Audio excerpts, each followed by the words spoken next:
Okay, welcome everybody. Let's just get that on there. Welcome to episode 25 of That Moment Heart to Heart Talk with Victoria. I am your host and I'm here with Jen Rosenbaum. I'm so excited to actually have you on, Jen. I've been thinking about having you on the show for quite a while. Before I even go into edifying you, how are you today? I'm good, thank you. I am so honored and flattered that you asked me, and I'm happy to be here with you. Oh, I'm so glad that you are here. Jen, you are an incredible photographer. And in addition to being an incredible photographer, you're also somebody that I got to know through my own journey into the photography world. I can't say that I'm at your level, but there was a point in my life where maybe I was going through a bit of a crisis and I was like, I love photography. I'm going to be a photographer. And I became a photographer for a little bit. And it's what I did. But I followed you. I followed you through Facebook and, the whole shebang. And I watched you actually really grow. And I also watched you do incredible things in the realm of empowering women.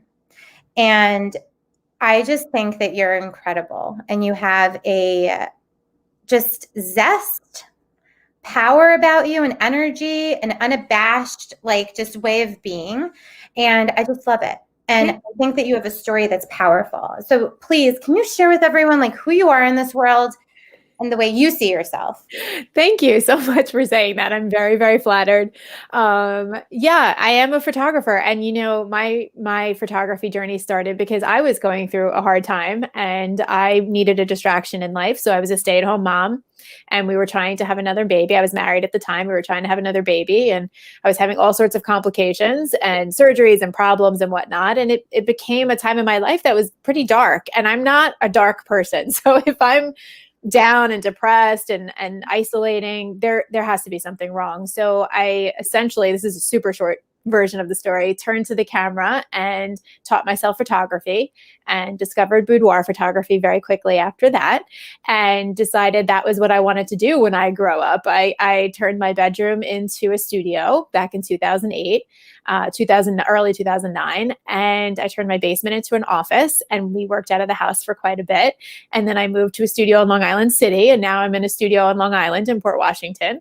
But at the time, everybody said to me, well, you can't just be a boudoir photographer. That's not a thing. Photographers photograph everything.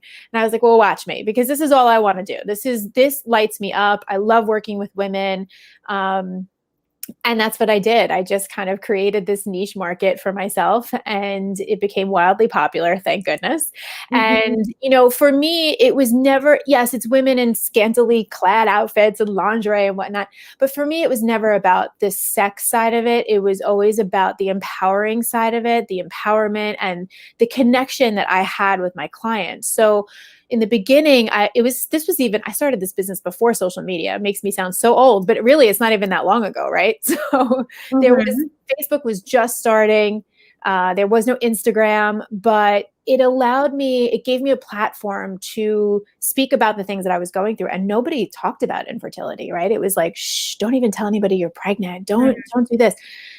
So it was pretty obvious that I was pregnant when I lost both my pregnancies. And so people knew. And so I felt a little bit more comfortable to talk about it. But what I found surprising was how many people came whispering in my ear, me too, me too, me too, me too. And I was like, are you kidding, you guys? How come I don't know this? How come I wasn't there to support you through this? Mm-hmm. This is so, why are we hiding from each other? This is crazy.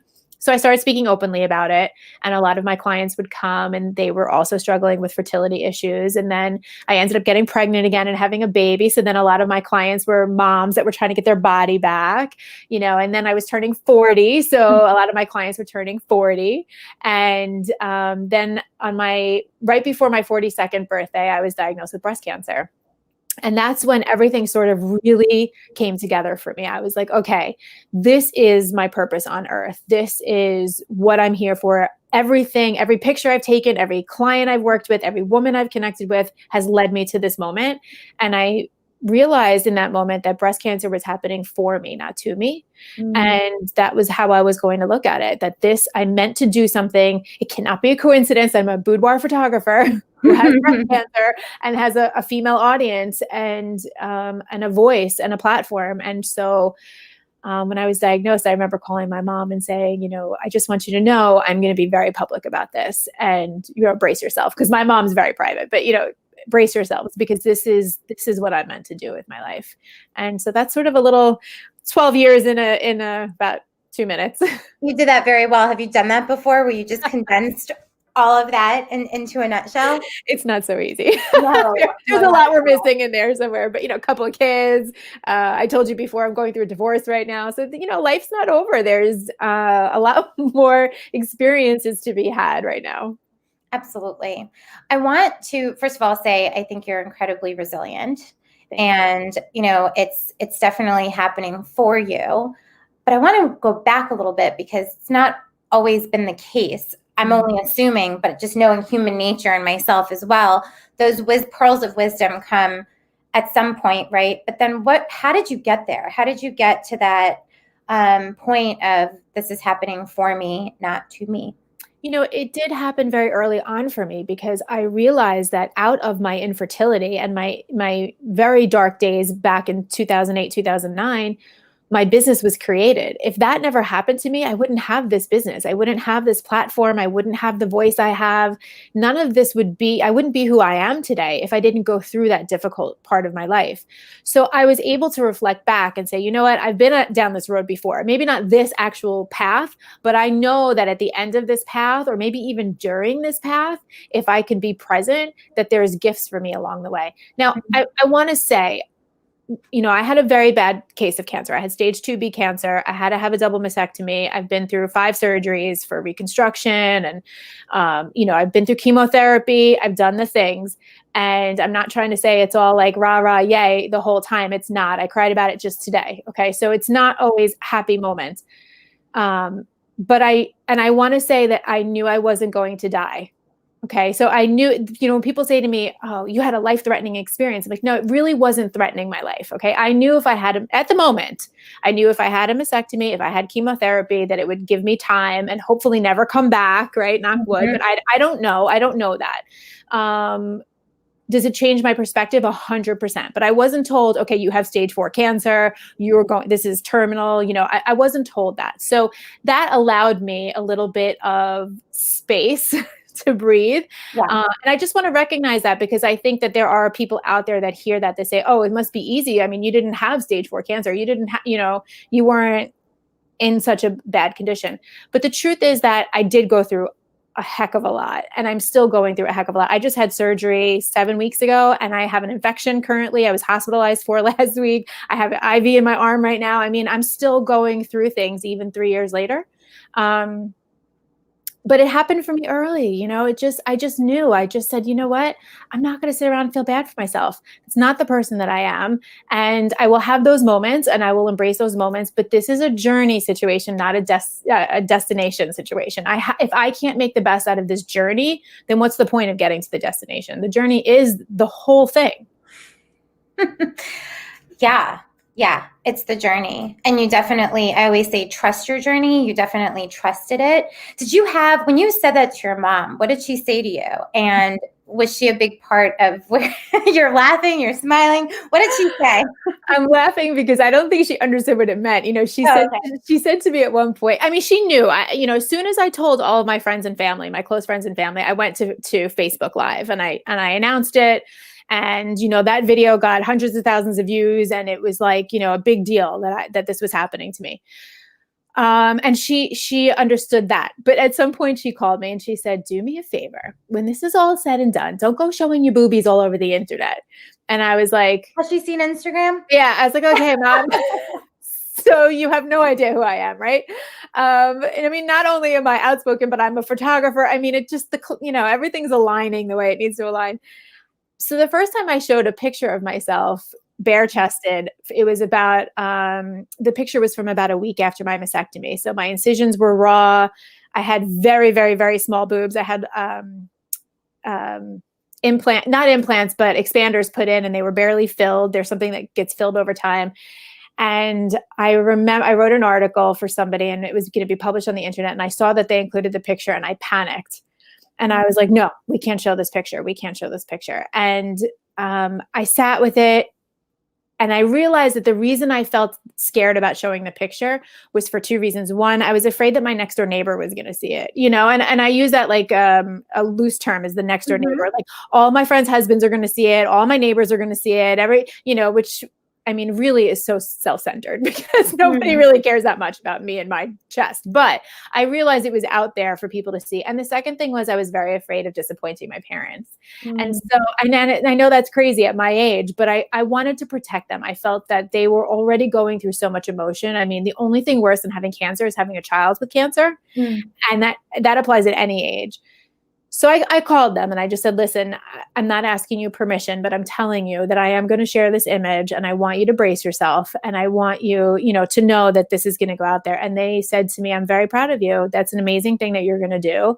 And so that sort of like, released everything. And then I've been showing my boobs ever since. But that's what happened. Got it. No, yeah. and I say that in jest. And by the way, just and it's something that I think we take for granted a whole lot, but your ability to move into a fun energy, to move into just a humor, and then just have that strung through your journey and experience, I think is very powerful. Yeah. And so it's fun to be with you, even though, or not even though, and we're talking about some really incredibly difficult things. Yeah. But just their permission just meant so much. And that explains a lot because there was, as someone that is, because I'm a viewer and viewing your journey was incredibly uplifting and interesting and incredibly enlightening and inspiring for so many reasons. And then there was that point where I noticed an openness that was just kind of like a breaking open, Jen, Yeah. And that was really beautiful. And what have people shared with you about their journey of seeing your images and your words and your funny videos and all of those things? I mean, I get messages every day. There is not a day that goes by that I don't get at least one message, if not 10 messages a day on my YouTube videos, on my Instagram stories and reels and posts. I've gotten everything from you inspire me to wake up every day and just live to a phone call that I got that was like, I have breast cancer and I'm suicidal. I know I don't know you, but I'm going to kill myself today. And I was like, okay, well, let's deal with this. I'll help you through this. I mean, as much as I possibly can. I get medical questions. I get opinions. I get messages from spouses and partners and parents. How can I help the person that I love that's going through this? I get all sorts of messages. And, I'm obviously very careful. I'm not a therapist. I'm not a doctor. But I try the best that I can to guide people to where they need to be to get the help that they need. And I think that there's something very special about connecting with another patient and understanding that your doctor can tell you anything. Your doctor can tell you how you're going to feel, what your side effects are, whatever. Unless they've been through it, they don't understand. So there's a connection that all of the patients have with each other. And I just said this to a woman today. She said, I know I don't know you, but blah, blah, blah. And I said, no, but I do know you. And you know me, and we're connected because we've had the same experiences. And therefore, we do know each other. So I might not know your name. I might not know where you live or how old your kids are, but I know you. I understand you, and I'll help you. And that's a really powerful thing because it's an exchange of energy. It's just like photography. They're asking me for help, but in my helping them, they're helping me. So there's a full circle energy that's happening. Absolutely. And you're open to giving and you're open to receiving, and that energetic transference that you just have, it's very, very special. I also feel that your ability to, and I use this term a lot when we talk about post-traumatic growth, is you're an expert companion to these people. You have been through this road and journey, and it's like, and I say this often to people that I speak with, but that's exactly what it sounds like, is you're an expert companion who is able to see their possibility, even though they can't because they're so young in their journey, and really guide them in a way that is loving and compassionate and non-judgmental, because you know what could be possible on the other side, and you give hope. Yes. And And also allowing them to have their journey, because it's so easy. When my dad got sick, after I got sick, about a year after I got sick, my dad was diagnosed with cancer, and oh wow. it was insane. And I so badly wanted to be like, Dad, you have to do this. You have to do that. You have to do. And, my mom would be like, he's not listening. He's got to do this. And I would say to her, Mom, this is his journey, not yours. I know that you're his partner and I'm his daughter, and we want what's best for him. And we know that this is best for him, but he wants this. This is his life, his journey.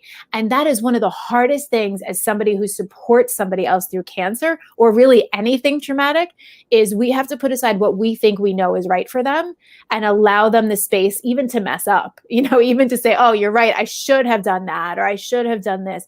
Because you have to give people space to have their own journey and to learn the lessons on their own. I can make videos and I can say to women, look, I did it this way, right? Like, for example, my first plastic surgeon was the biggest jerk in the entire world. And I didn't make a proper decision on not that I didn't make a proper decision on my doctor, but I didn't know how to make an educated decision on what I needed, because I didn't know what I needed. Yeah. And now I can look back and say, oh, I understand. I wish I hadn't done it that way.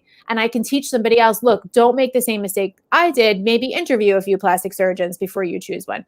But I can't force somebody to have the experience that I want them to have based on my circumstances. That's not fair. No.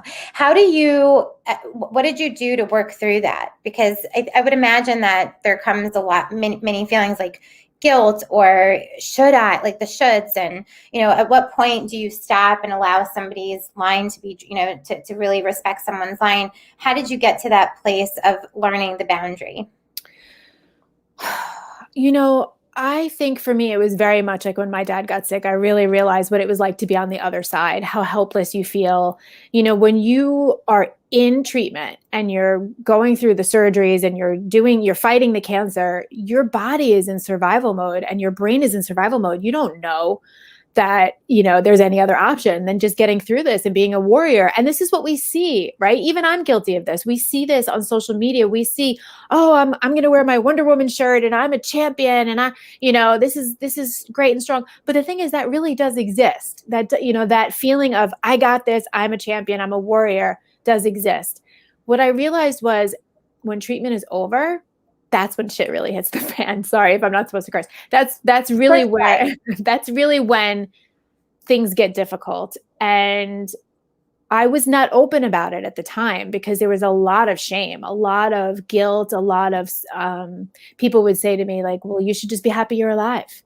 Why aren't you happy you're alive? And I was like, am I alive? Because I don't feel alive. Like, I feel like, I'm not alive. This is not a life that I want to be living right now. So I know that happens to a lot of people. They don't know that yet. So this is the kind of situation where you have to sit back, wait. You can't prepare somebody for that. You can't prepare somebody for the bumps in their journey. You just have to sit back and say, when you're feeling it, I'm here.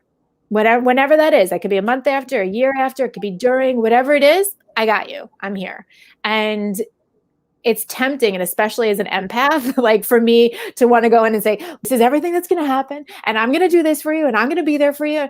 But it ruins somebody else's experience. And you know what? When you go through something like this, if you can find gifts, who am I to rob you of those gifts? You have to struggle to get the gifts. So if I take away people's struggle, that's not helping them. Mic drop. We can end the interview now. This is amazing because, right? It's trust your struggle, trust your journey. It is the art of struggle. We don't all have to, we all suffer, but we don't all, struggle because we don't always get the opportunity to, or we get robbed of the opportunity to struggle and really learn what that is for ourselves. So you just said the golden thing, that I was just thinking, that's amazing. And how, I know you have children, I know that you're going currently through a divorce, but who are the people and what are the things in your life that really helped you? Like, how did your work help you? I can only imagine the kinds of experiences that you've been having with other women. Yeah, work was a little bit of a roller coaster, actually. When I was going through chemotherapy, I photographed my first breast cancer survivor. Wow. It was an amazing experience. There's a video about it on my YouTube channel, actually, if anybody wants to check it out. It was amazing because she She was a 3-time cancer survivor. She was flat. She had a lot of infections in her breast and she wasn't able to keep her reconstruction. So she was flat. And I just remember spending the day with her in awe of her, just in awe. And she left and I turned to my makeup artist, Diana, and I said to her, God, I just want to be like that. Like, she is amazing. And Diana just kind of turned her head to the side a little and said to me, but you are like that. Like, that's how I see you. I was like, whoa, really? Like, that kind of blew my brain. I was like, whoa, okay, maybe, that's kind of cool.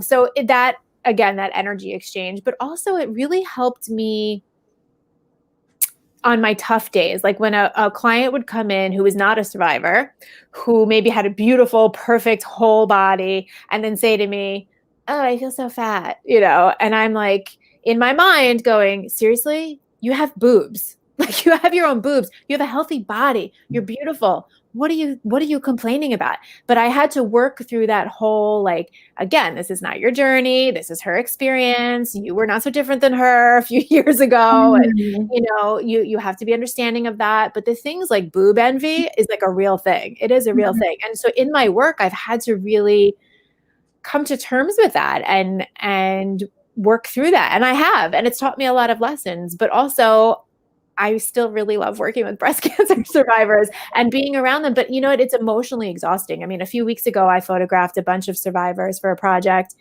and there were multiple survivors that were stage 4, not even 30 years old, some of them. Wow.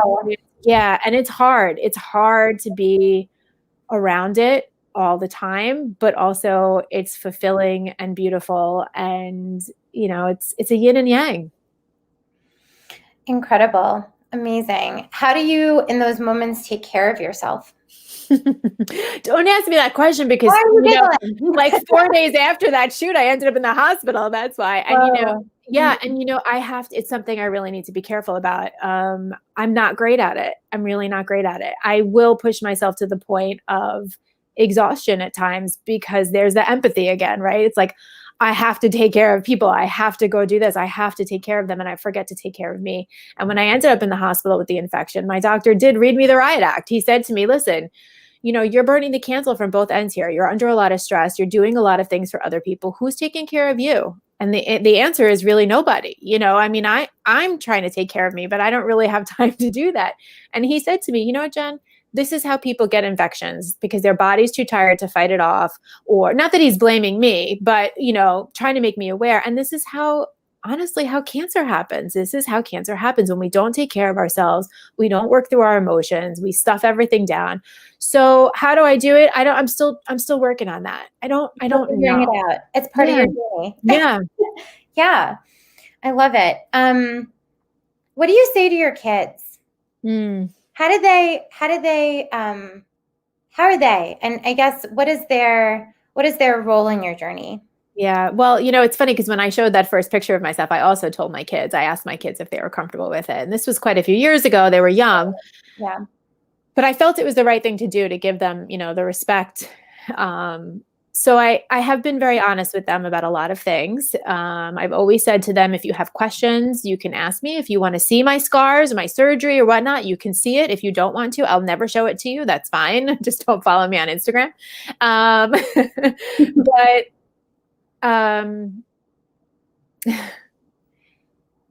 cancer stole a lot from me with them. But I try to look at it like, this is going to teach them to be the most empathetic people. I didn't have this growing up. I had a very serene childhood that didn't really have to deal with trauma and whatnot. To see your mother sick is awful. It's just awful. And, my daughter especially would be very difficult on my most difficult days. It would be like, Mom, can you get me a glass of water? And I'd be like, you can't get yourself a glass of water. Like I'm laying on the couch. I feel like death. Like, what do you mean? You can't get yourself a glass of water? No, I need you to get me the water, she would say to me. And I recognize it. I would say, okay, I'm going to get up and get you the water, because she's just, in her mind, if Mommy can get up and get the water, then she's okay. She'll be okay. And I had to prove to her I would be okay. Yeah. I recently wrote a book, and I put my kids in the acknowledgments and I read it to them. And it was very emotional for me. And my son was he's 11 now, just bawling. Mm. And he's really the one that has shown up with the most empathy. He'll say to me all the time, "You're a badass mom, you're really strong, and you can do anything." And I just hope that I wrote it in the book, but I just hope that I can teach them that when life is difficult, that you can get through it with grace and resiliency. And, it's not a matter of how many times you get knocked down. It's a matter of how many times you get up. So I just hope that even though this journey is so hard on them, that it teaches them a different level of empathy and understanding. And it does affect who they are in a good way. Mm-hmm. Absolutely. Going back to your work and just like what you're up to, you have a TED Talk, which, by the way, I think everybody should check out. And I can't wait to check out your book. Definitely. We'll have that on my bookshelf. Yeah. And when it comes to the work that you're doing, do you feel like it's constantly evolving? And is it something that you see as a form of just, catharsis in a way?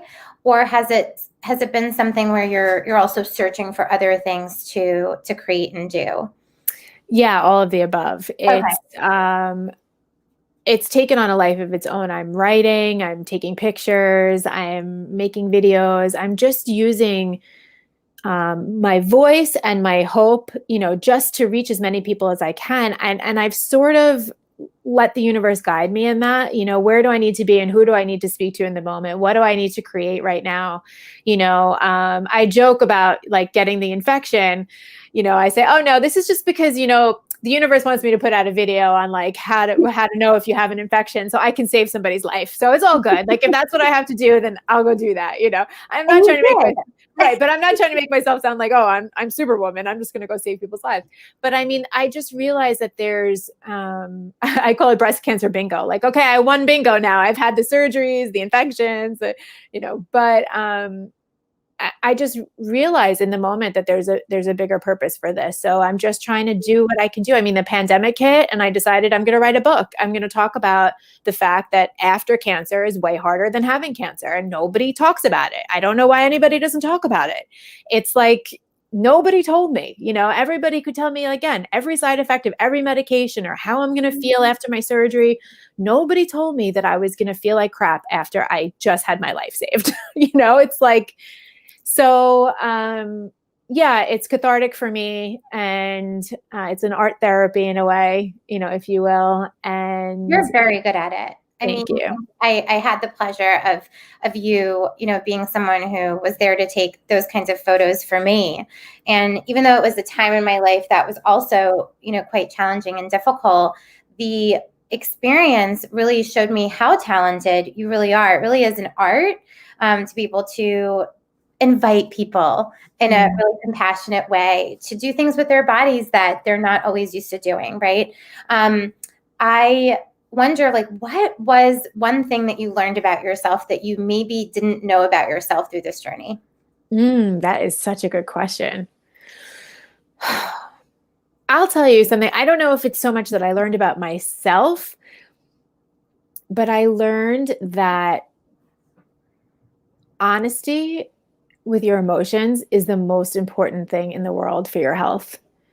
I think that, amen. Yeah, it's so difficult to be brutally honest with people, especially people close to you about things that are really difficult, but it has set me free and it has taken burden off of me. I know that that's sort of like a vague answer, but just in setting up boundaries even, I mean, that has been, everybody can ask me, what medication are you on to make sure a cancer doesn't come back? And my answer is tamoxifen and boundaries.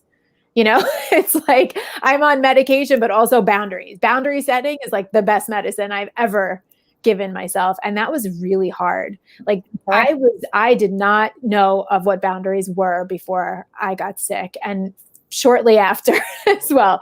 But I learned, I really, really needed to put up boundaries and learn healthy boundaries. And it's been amazing. It's changed all my relationships.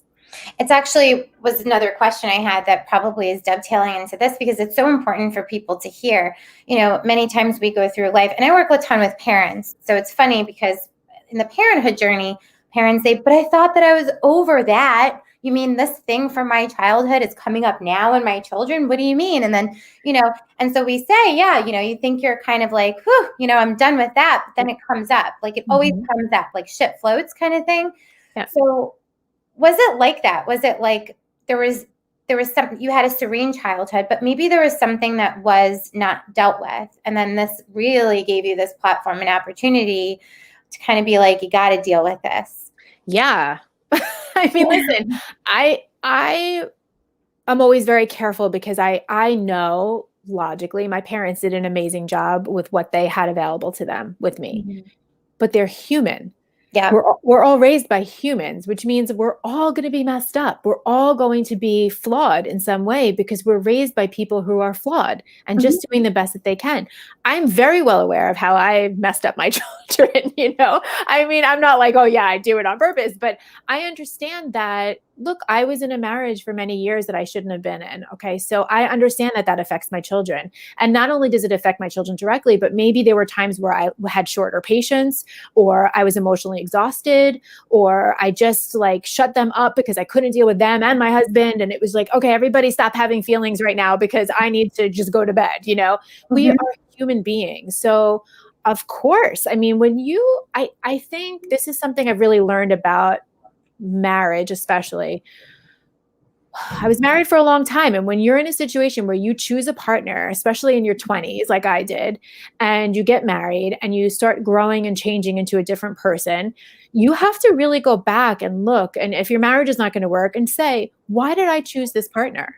What about me made me click with this person? What was it? Okay. And then make sure you don't make that mistake again, or know who you are as a 40-something-year-old versus a 20-something, So yeah, I've spent a lot of time in the last year, especially really digging deep into who am I now and who am I as that like little girl that maybe needed a different type of parenting in the moment, or didn't have an emotional need met at the time, without blame for my parents, because they're amazing. They just did the best that they could. Right. I love that. I love what you just shared because that's exactly the process that we go through. I work with so many people who are in that space of not being honest with themselves. And we try to work, by the way, this is my dog's pacifying her little monkey, while we talk. But, we go through this, and the same with me. Same thing happened with me where we tell ourselves these things and these lies. We lie to ourselves. I mean, listen, shutting down the intuition is the most toxic thing you can do, 1,000%. I knew in my gut that my marriage was over years before I even addressed it, because I had that whole, you can't do that. You can't be divorced. You have children. You have to work harder. This is on you. It's your fault. There's a lot of internal dialogue that goes on about like, no, we're not going to accept that. We're not going to listen to that. We're going to fix that. And yet my gut just kept screaming louder and louder and louder. And I mean, when you really think about it, at the end of the day, is it so shocking that I got cancer? I mean, I was living in a situation where I was shutting my body down. When you do that, it just comes knocking louder and louder and louder and louder. And then, I told you my dad got sick. When my dad got sick, it was like my cancer made me crazy, but his cancer threw me over the edge. It was just like, I can't, how much are we going to deal with? And I just said, you know what? I'm going to just sit and listen to my intuition. Something is going on here. The universe is throwing all this crap at me, and I am just not listening. And there was a night when, this is a very personal story, but there was a night when my dad was in the ER. He had an infection and it was just a nightmare. And I had to take him to the ER, and I was in the ER hysterically crying. This is before COVID. So it was like we were in the same room, hysterically crying. And he kept saying to me, I'm going to be fine. I'm going to be fine. Why are you so upset? And I finally said, Dad, I'm not upset about you. I'm very unhappy in my marriage. And it was like, I literally couldn't hold it in. Everything was boiling over. And to the point where I'm doing this as my father's in the hospital, I couldn't hold it in another minute. And that is just, the problems don't go away. Your intuition always knows that it's there, and you have to deal with it. You can't lie to yourself like that. I mean, you can, and then this happens. Not to say that you will get cancer, but I'm very much a believer as well. And some people find this very controversial, but when energetically, right, when we don't release and we don't process and we don't talk about and we do lie to ourselves in those ways when we go against our intuition, it does manifest in many, many different ways, in many chronic ways, right? And Mm-hmm. so in that moment, it's like I call that a coming to moment. Mm-hmm. For me, it was when, and this is also personal because you shared, I remember just sitting at the kitchen counter and like talking to mom and talking to best friend and talking to mom and talking best friend. And then there's this moment where it's like, Victoria, we can't tell you what to do. You got to just, like, and it was that moment of, I can't keep, nobody can tell you what to do. Nobody can save you. You can't just put it on someone else anymore. You got to make that decision. And, if it's painful and it's like a release, I know. finally just share, right? Well, especially if you're like me and you're an empath and you're afraid that you're going to hurt the other person. Yeah. But my whole thing is you can't be afraid to hurt the other person. If you're honest and genuine and caring and loving in the way you deliver your honesty, it may hurt them in the short run, but in the long run, it will be the best thing that ever happened to them. I would never want somebody to be married to me that was going around behind my back crying and, begging for somebody to help me. How do I get out of this? I don't know what to do, type of a situation. I would want somebody to come to me and say, listen, I'm not happy. Okay, so either we work this out or we don't, or whatever it might be, but I need to be honest with you. And it would hurt. But it would be better in the long run, wouldn't it? I mean, honesty truly is the best policy in that way. And I really learned that because I was just even telling my husband I wanted a separation. I was a disaster. I mean, the anxiety, I remember saying to my therapist, I can't say it. I can't look at him and say it. I just can't. She would say to me, you beat cancer and you did this and you're so strong. And I'm like, I understand, but I can't. There's something about this that really it was going against my moral fibers because I didn't believe in divorce. I was really fighting with myself, not him. I was really, really fighting my own belief system. And I had to not only look at my childhood and all that, but look at what was I told? How was I raised? What is society telling me that I believe that this is so bad that I can't even be honest that I'm not happy? Mm-hmm. It was really soul searching. It was deep, deep, deep soul searching for me. And I learned that for me, strength meant staying for many years. Strength meant working on the marriage. And then it just came to a point where I was like, you know what? Now strength means leaving. Mm-hmm. And that's okay. And I had to give myself permission for that. Mm-hmm. How do you see divorce now? How do you see that now? What is the different narrative now?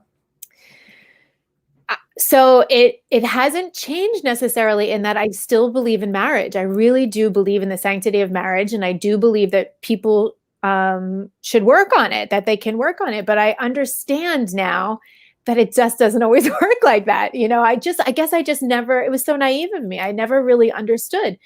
You just work harder. You go to more therapy. If you're dedicated and you love each other, then it has to work. It has to work. Mm-hmm. But I realize now there's two people in a relationship. Not each person is always on the same page. And listen, I'm devastated. I am, the thought of not being a family is the hardest thing for me. It's horrible. I think family is really important.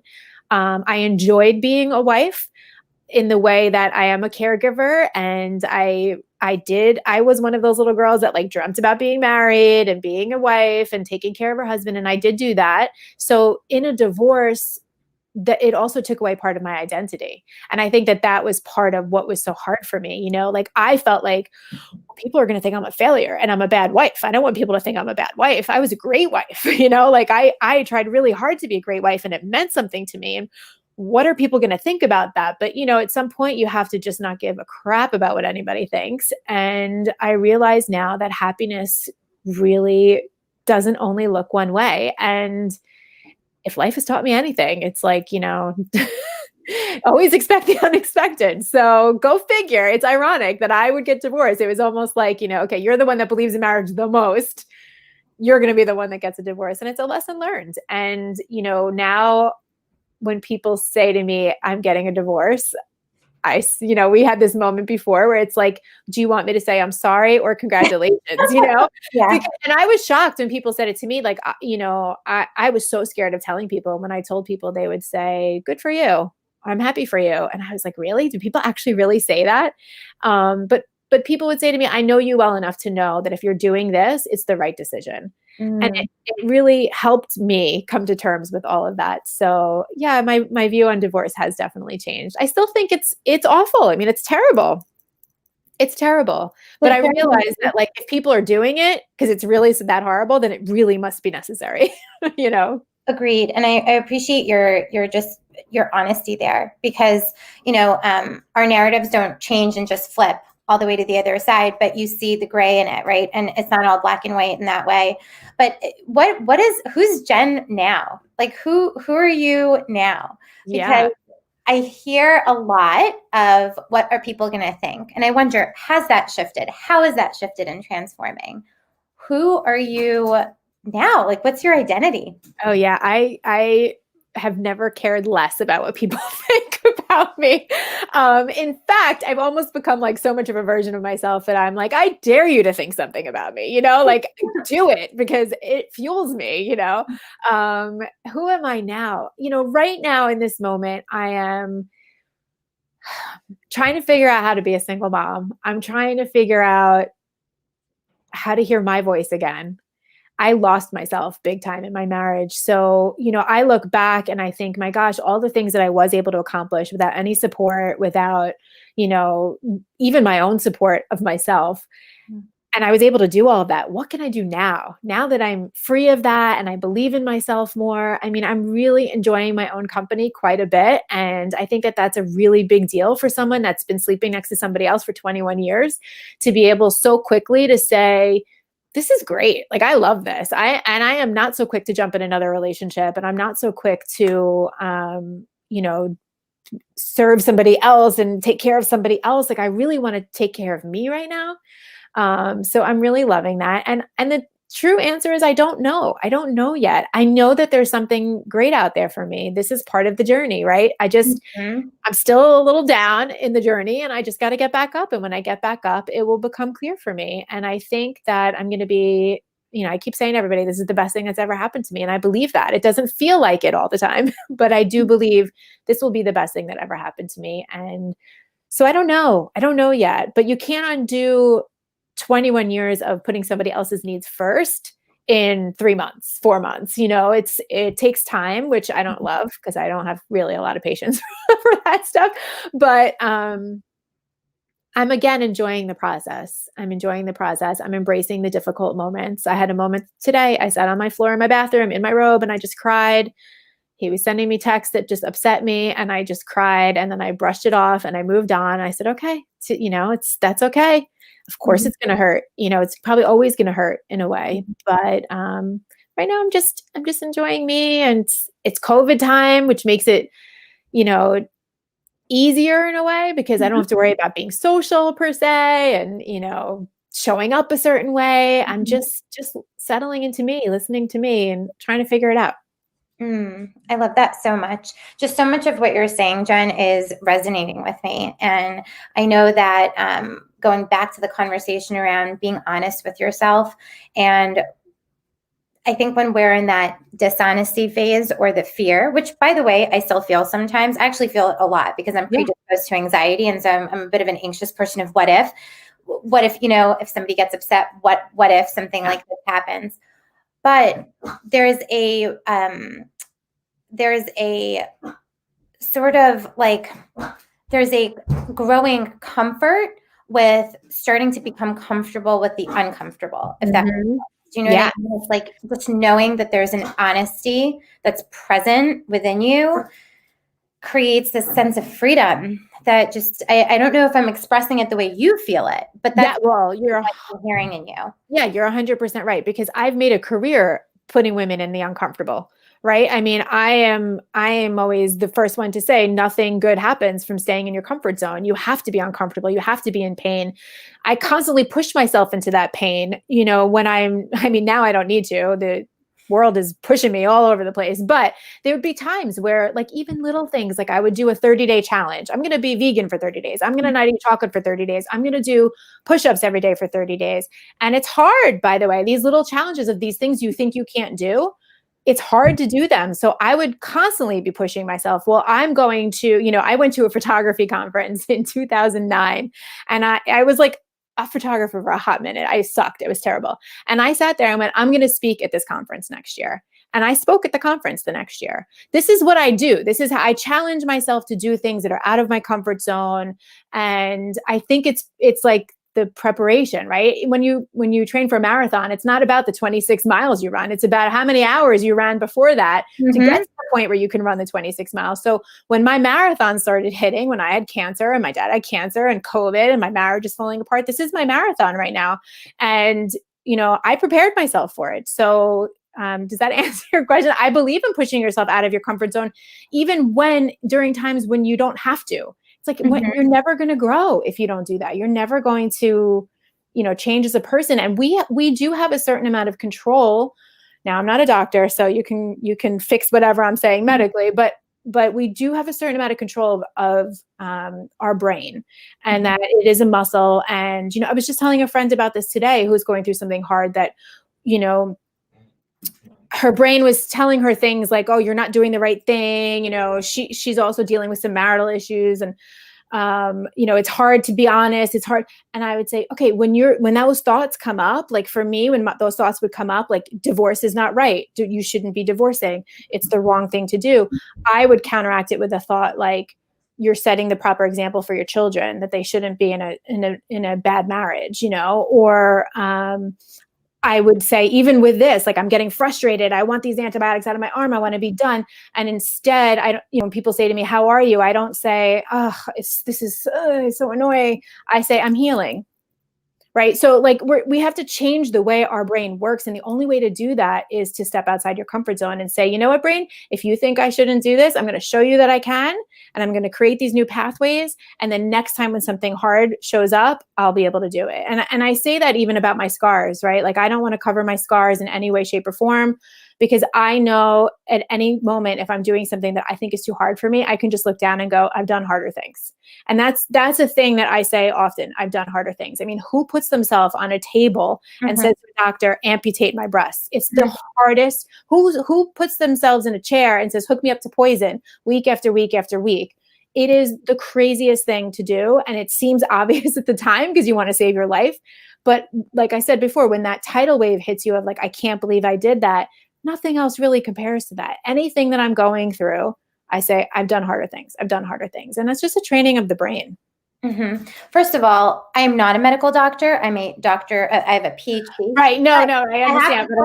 But you are exactly right. And yes, it is a muscle. But you're not just speaking from the place of, neurologically what happens to the brain when we use it as a muscle, but you're speaking from a place of practice. I mean, this is something that you practice every day, and you're not perfect at it. But what I love that you're saying is that you don't go to the other extreme where you don't believe it yourself. You just look at the reality and you choose differently, right? And it just feels like you make a choice, you choose. Yes. And it's brave.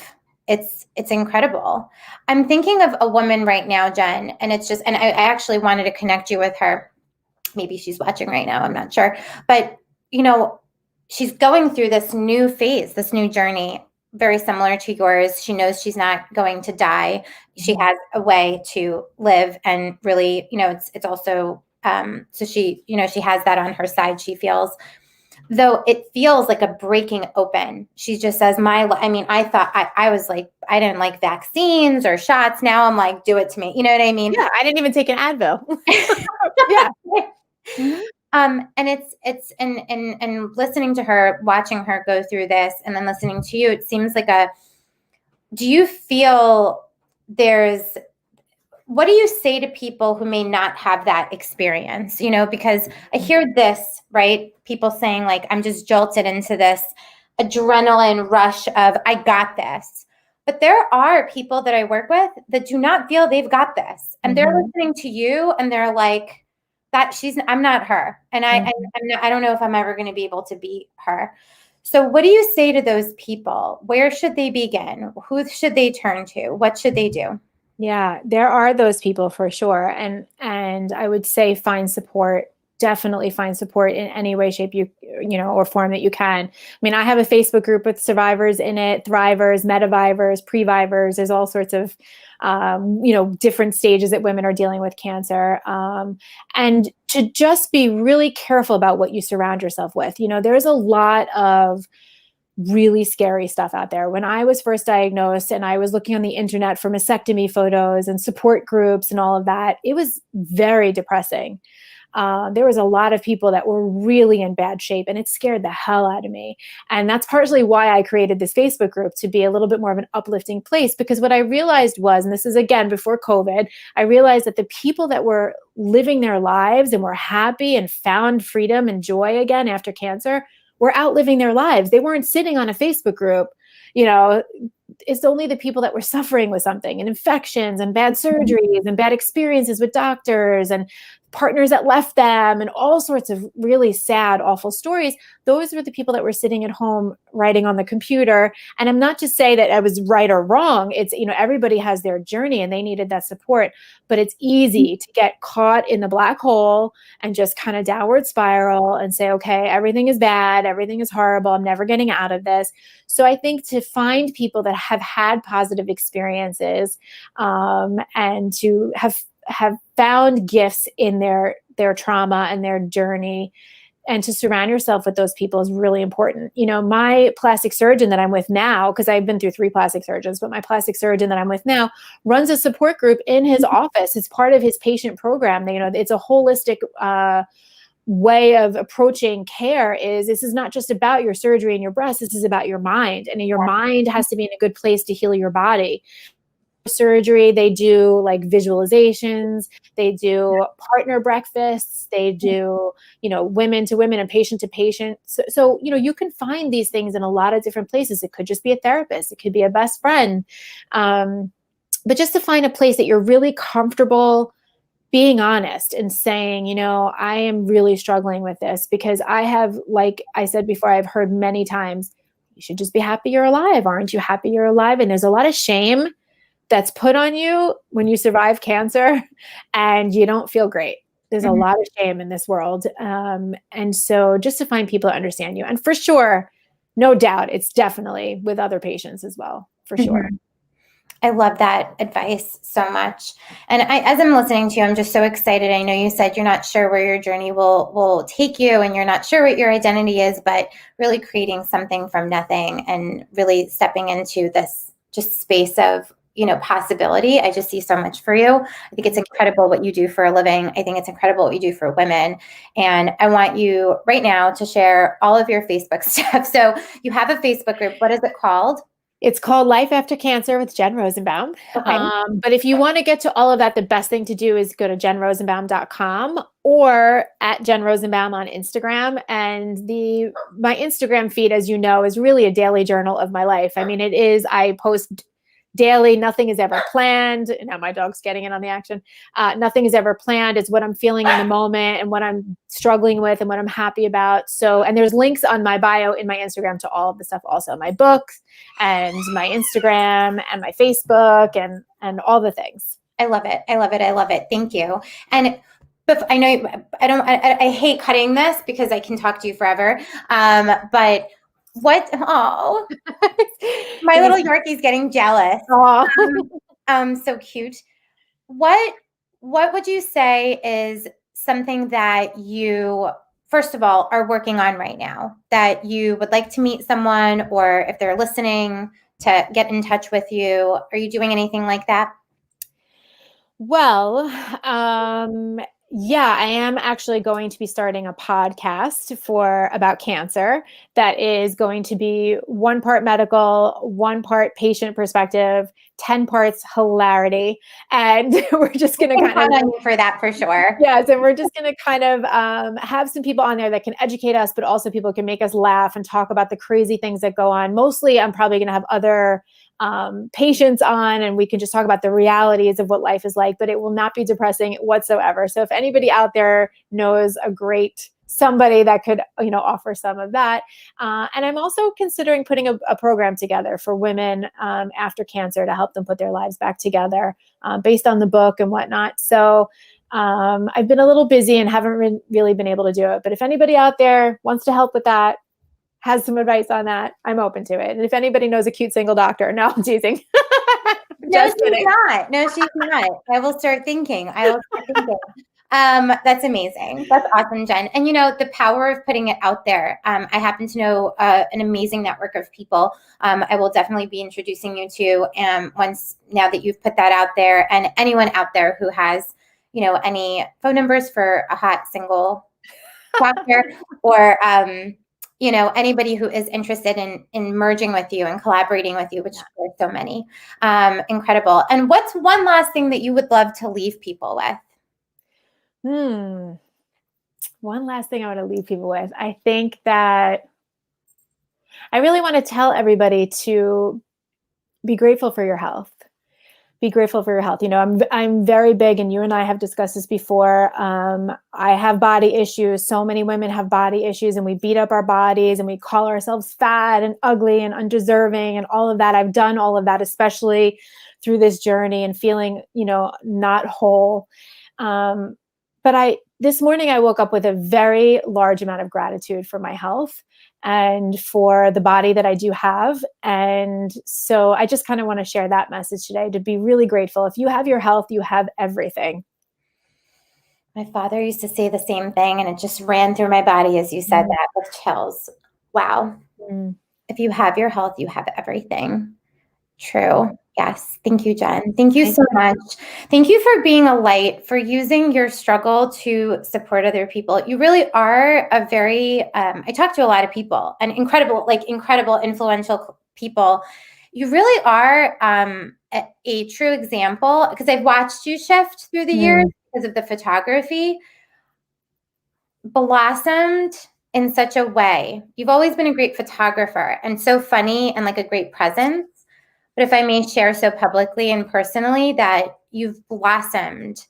And as I've grown as a person, I've been able to see and appreciate that in you. And we don't really even know each other on a personal level. It was just the power of proximity because of social media. Who you are to people is just incredible. And so thank you. Thank you for sharing your story, for your advice, for just your energy. This was wonderful. Thank you. I really appreciate you. And, just as one more thing, as far as connecting, I do answer all of my messages myself. I'd love to hear from anybody that has anything that they feel that to offer, or if they need support or whatnot, to reach out.